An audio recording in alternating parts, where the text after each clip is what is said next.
Gangster, you know, we do that better than anybody. I bet you got it twisted, you don't know who to trust. So many player hating niggas trying to sound like us. Say they ready for the front, but I don't think they know it. Straight to the depths of hell is where them cowards going. Well, all you still down, nigga, holler when you see me. And let these devils dissolve for the day they finally free me. I got a caravan of niggas every time we ride. Hitting motherfuckers up when we pass by. Until I die, live the life of a boss player. Cause even when I'm high, fuck with me and get crossed later. Ngayon si Saldico, lalapag na, nahuli na. May bad luck talaga yung huge na yan no? Yung GUE sa dulo. Kasi si Digong nasa dahik. Oh, 'di ba? Oh, GUE rin yung dulo. Nahuli sa Czech Republic si Saldico, GUE rin sa dulo. 'Di ba? Ngayon, nagngangawa ang mga DDS, especially si Mike Defensor, mga kababayan. Nagngangawa sila, nahuli si Saldico. Baka raw maiba, mga kababayan, ang sabi ng mga DDS. Baka raw maiba ang testimony ni Saldico. Inuunahan na agad nila. Diversion tactics na agad sila. Dati gustong-gusto nila mahuli. Eto, pansinin nyo Dati gustong-gusto nila mahuli ang hindot na yan. Diba? Yung putang inang Saldico na yan.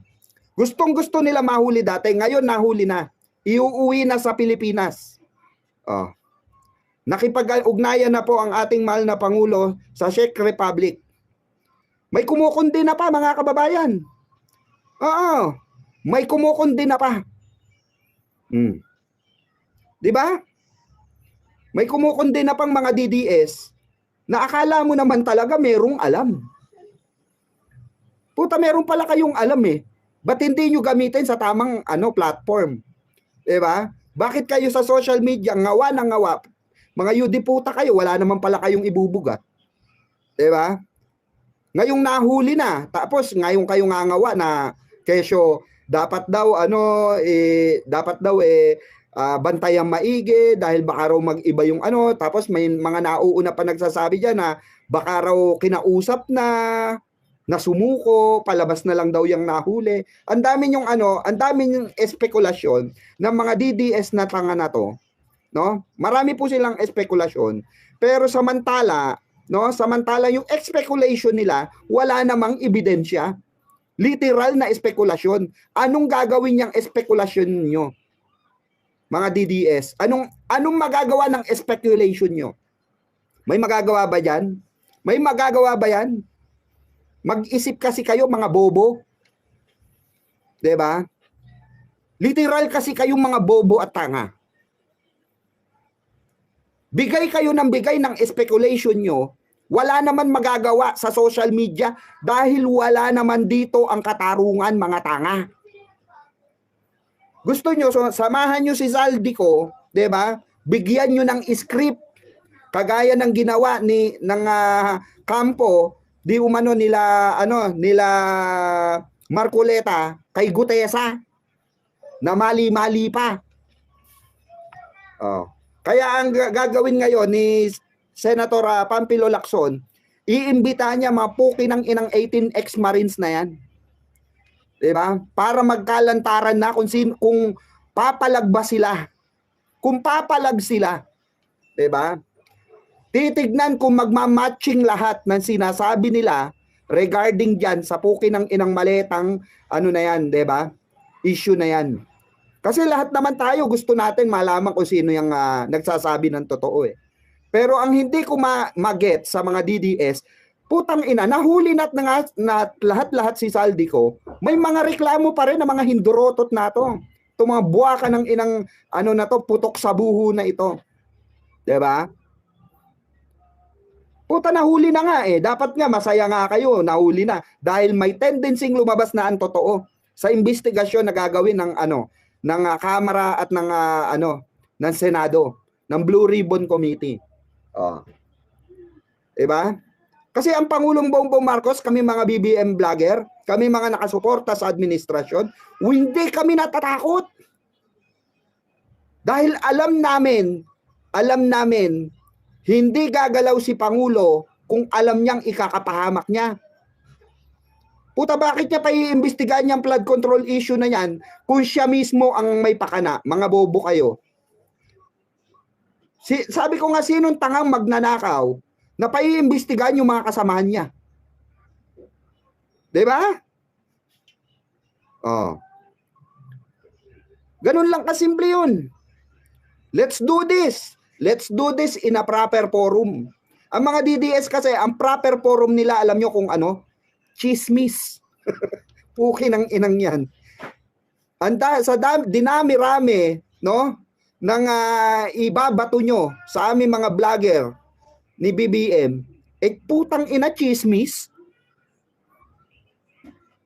Kami nagre-research kami. Tapos babatuhan nyo kami ng puki ng inang chismis.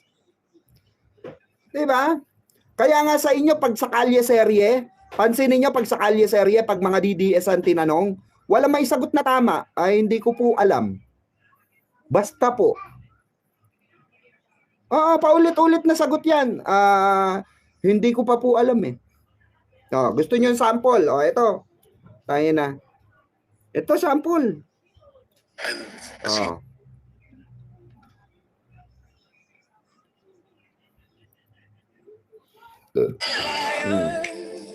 Ito.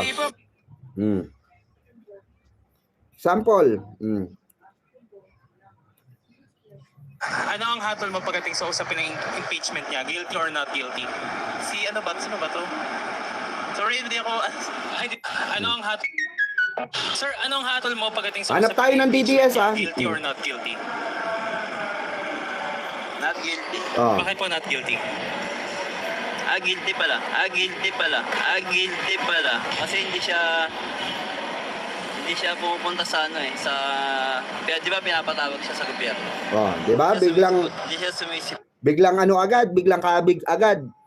Di ba? Biglang kabig agad. Noong una sinabi not guilty, tapos biglang guilty. Ano pa tayo iba? Sir, ano ang hatol mo pagdating sa usapin ng impeachment niya? Guilty or not guilty? Guilty yan. Bakit po not guilty? Baka kami. Maka-Duterte daw siya. Kaya not guilty yan. So, pabor din po kayo na hindi na siya magpaliwanag pa sa confidential funds.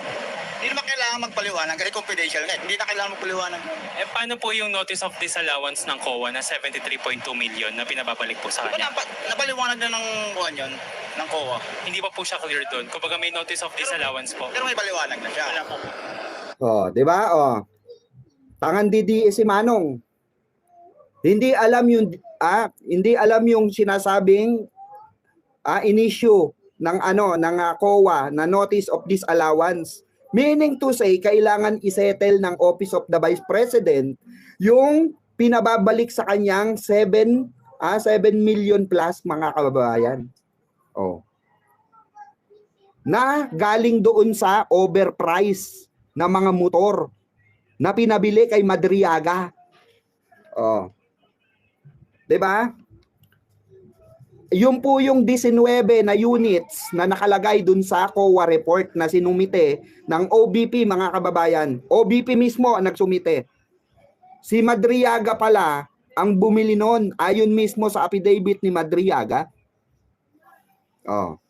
Sa inilabas ni Madriaga.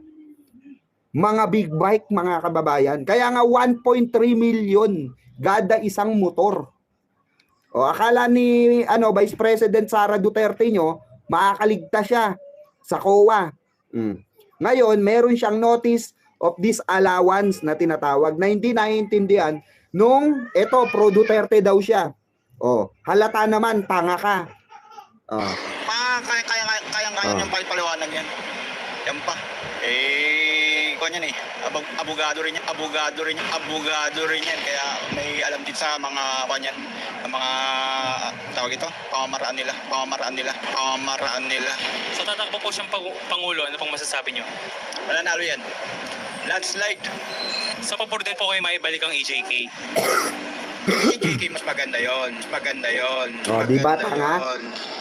Di ba? Sabi ko sa inyo, pag DDS tanga. Hindi niya alam yung EJK. Pero pabor siya. Pabor siya sa pagpatay. Pag tinanong kayo, mga kababayan, pabor ka ba sa extrajudicial? Kaya nga, extrajudicial. Kumbaga, madamay na kung sinong dapat madamay na Poncio Pilato. Ganun yun. Kaya nga extra eh. 'Di ba? Pero ito si Manong, pabor siya na may extrajudicial killing. Bobo, 'di ba?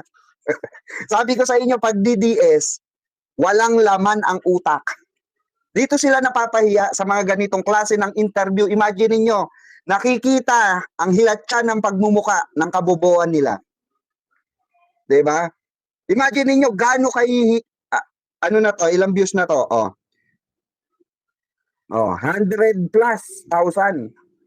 Imagine niyo, nakikita yung mukha niya na yung kabobohan niya, 'di ba? Kasi, sa mga, alam mo na, yung mga kababayan. Hindi naman talaga ang tawag ito. Kasi nasabi ng ICC na kasalanan na yung mga mababait natin kababayan, kasalanan na rin yun kasi pinili nila yun eh. Kaya kung matulad nila ng ganon, deserve nila yun. So, okay lang din po sa inyo yung mga innocenteng nadamay ng panahon ng EJK. Walang inosente na damay. Walang inosente na damay. Walang inosente na damay. Lahat yan, may kasalanan yan. Pati po itong mga nasa listahan na inosente na nadamay ng panahon. Bata yan, paano magiging ko ng EJK, mga bata yan. Sila po yung mga inosenteng nadamay ng panahon ng EJK. Ibig niyo sabihin, nagdodroga yung mga yan. Nadamay po sila. Sumanap na maraan. Sa operation po mismo. Siguro naman,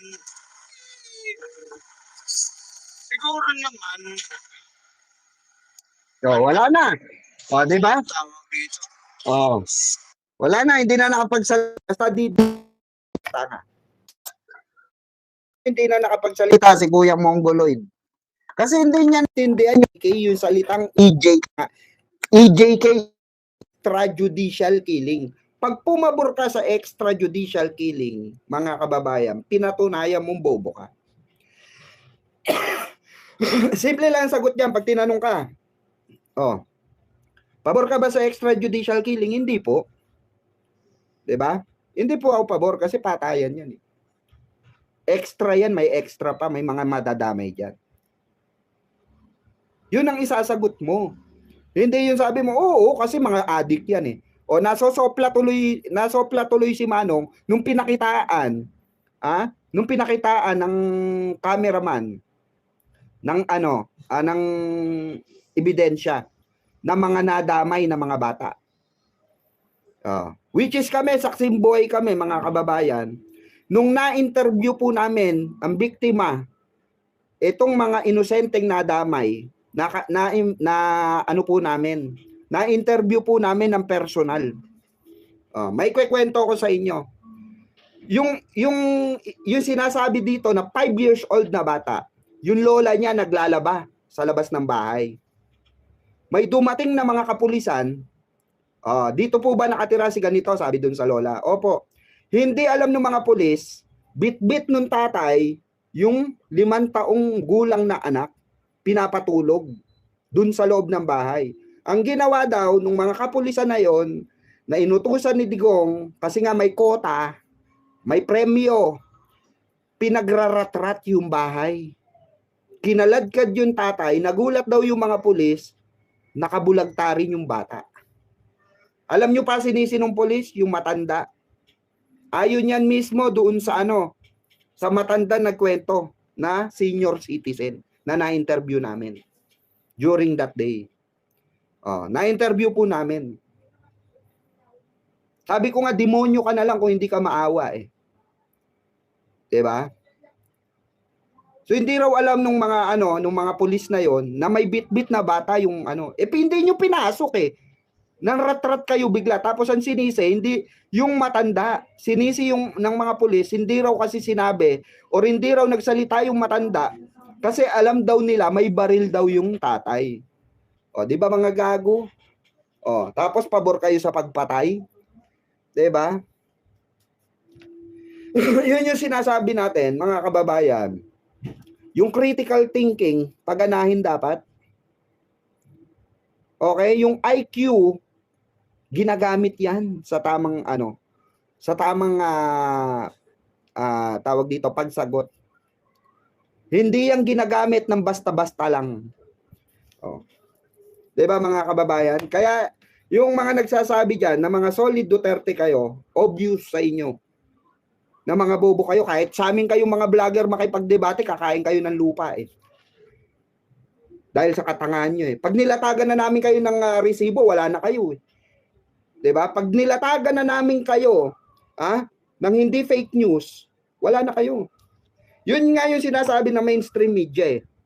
Mga kababayan, pag nag-react ka sa isang bagay, or nagbigay ka ng opinion sa isang bagay, may basis ka. May facts check ka. 'Di ba? O tulad niyan, bakit natin nasasabing bobo si Manong na DDS? Nasabi natin base sa pagsagot niya. Dahil hindi pala niya naiintindihan yung EJK. Oh. Yun yung sinasabi natin na daig pa sila ng mga bata. Daig pa sila ng mga bata, literally mga kababayan, daig pa sila ng mga bata. Oh. Tandaan po natin mga kababayan, last election po, marami ng kabataan ang bumoto. This coming 2028, marami na naman batang botante. Imagine that, mga kababayan. Dahil sila ang tamang tama at solusyon sa mga bobotante. Sila po ang pag-asa na mapalitan yung lumang sistema ng ng politika dito sa bansang Pilipinas. Kasi kung puro ganyan rin lang, no, kagaya ng mga ng mga Duterte, kaya nasabi ko nga paano nyo wala namang yan. Wala namang yan sa public service. Di naman yan alam yung public service. 'Di ba? Kasi kung alam niya ng public service, nararamdaman ng publiko sila. Hindi naman sila nararamdaman ng publiko eh. Puro ngawa. Alam niyo saan natin nararamdaman ng mga Duterte? Sa daldal. Pero sa gawa, wala. Wala. Wala sa gawa. Pero ngawa, meron. 'Di ba? Tulad ng sinabi ni Digong dati. Pupunta ako sa Spratly Island. Mag-jet ski ako. Punta ako sa airport nila. Ituso ko yung yung bandera ng Pilipinas. And I will say, this is ours. De puta. Gangster, you know, we do that better than anybody. I bet you got it twisted, you don't know who to trust. So many player hating niggas trying to sound like us. Say they ready for the front, but I don't think they know it. Straight to the depths of hell is where them cowards going. Well, all you still down, nigga, holler when you see me. And let these devils be sorry for the day they finally free me. I got a caravan of niggas every time we ride. Hitting motherfuckers up when we pass by. Until I die, live the life of a boss player. Cause even when I'm high, fuck with me and get cross later. The